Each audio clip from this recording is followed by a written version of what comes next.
జగన్ టైంలో అప్పులకి సంబంధించిన అమరావతి మీద అప్పులు ఆపేశాడు తీసుకోవడం.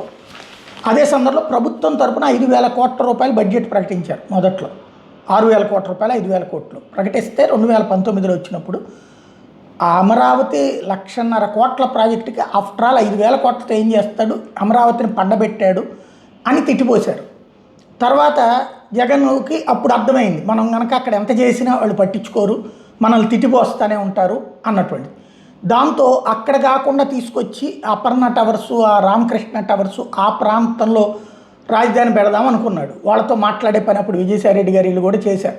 కానీ సీన్ కట్ చేస్తే దాని మీద కోర్టుకు వెళ్ళారు, అట్లా మార్చడానికి వీల్లేదని. దాంతో అది పక్క వెళ్ళిపోయింది. ఆ తర్వాత విశాఖపట్నం సీరియస్గా కాన్సన్ట్రేట్ చేసుకున్నాడు, అది ఫెయిల్ అయ్యాడు. అయితే జగన్ అట్లాగా 5-6 వేల కోట్లు బడ్జెట్లో కేటాయిస్తే బూత్ అన్నటువంటి వాళ్ళు ఇప్పుడు అమరావతికి 6,000 కోట్ల రూపాయలు వీళ్ళే రాశారు ఈనాడు బడ్జెట్లో పెడితే ఇది అద్భుతమట. రాజధాని నిర్మాణానికి 6,000 కోట్లు కేంద్ర రాష్ట్ర ప్రభుత్వం ఇస్తే ఇదే అద్భుతం అవుతుంది.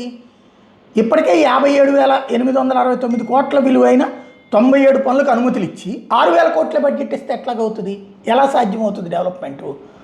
అప్పు మనం దానికి ఏమన్నాం, ప్రైమరీ 1,00,000 కోట్లు కావాలన్నా, 1,50,000 కోట్ల రూపాయలు కావాలన్నా. ఇప్పుడు 6,000 కోట్లు ఏడాదికి ఖర్చు పెడితే ఎట్లా సరిపోతుంది? దీంట్లో అప్పుల పరంగా తీసుకుంటారు 43,000 కోట్లు. ఇది అప్పుడు నగరం ఎప్పటికి సెట్ అవుతుంది, ఎప్పటికి బాగుపడుతుంది? ప్లస్ అందులో విజయవాడ గుంటూరు కూడా కలుపుతున్నాం అంటున్నాం. అప్పుడు కనీసం 3-4 లక్షల కోట్లు కావాలి. ఎలాగ మరి ఎంత? బట్ అద్భుతం. మనం వాడైతే కనుక శృంగారం, ఎదురోడైతే విచారం కదా, ఊపందుకోనున్న అమరావతి అన్నటువంటిది రాసుకొచ్చారనమాట.